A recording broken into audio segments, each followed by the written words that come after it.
Welcome back here to the Hill on News Nation. Tonight, Vladimir Putin seemingly has a message for the United States. 3 Russian ships and a nuclear-powered submarine are on their way to Cuba. Now, the Russian Defense Ministry saying today that its military conducted drills over the Atlantic Ocean on the way to Cuba, which involve firing high-precision missiles that can travel over 370 miles. For context, Havana, Cuba is just 90 miles south from the southernmost point of Florida. Now, the movements also come just days after the United States gave Ukraine the green light to use Western weapons within Russia's borders, to which Putin hinted there could be consequences if that happened. A Pentagon spokesperson telling News Nation today, quote, "Russia's deployments are part of routine naval activity, and we are not concerned by Russia's deployments, which pose no direct threat to the United States."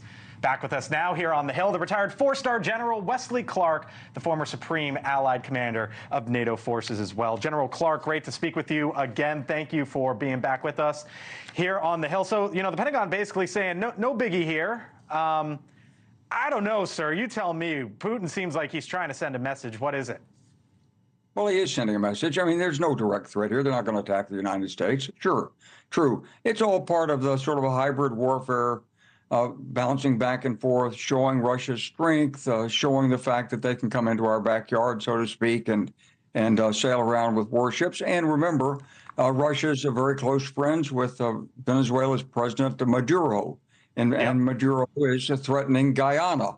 And the big resource in Guyana is about 90 miles offshore, big oil field that Exxon's in, Chevron wants in. Guyana doesn't have any means to protect it. But it's in, it's Guyana's, but Venezuela would like to have it. And so there's a little shadow boxing going on here.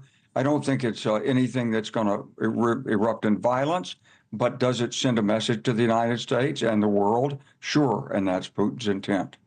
So shadow boxing, sending a message is the intent, I take it, as you say it. Is this it? Or do you think there's going to be a little more tit for tat, for lack of a better term, back and forth? Right now, we don't see any indication of anything that's beyond this. But anytime that they go to Cuba, there's still an intelligence listening station in Cuba. Cuba's not exactly a U.S. ally, so it's never a wholesome visit.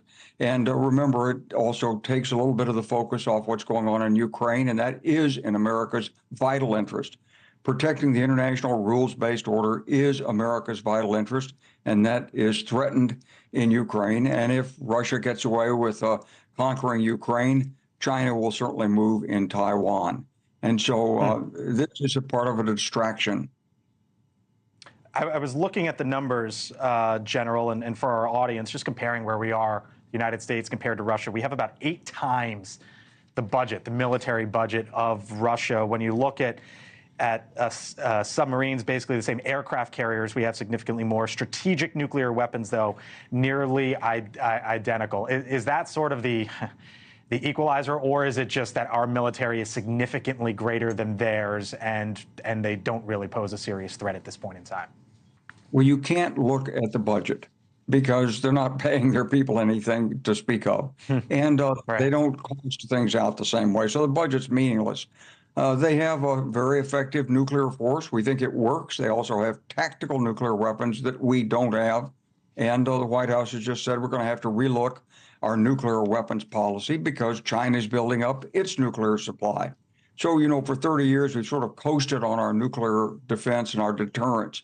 And it's clear that nuclear weapons have significance. They are useful, and we can't neglect them.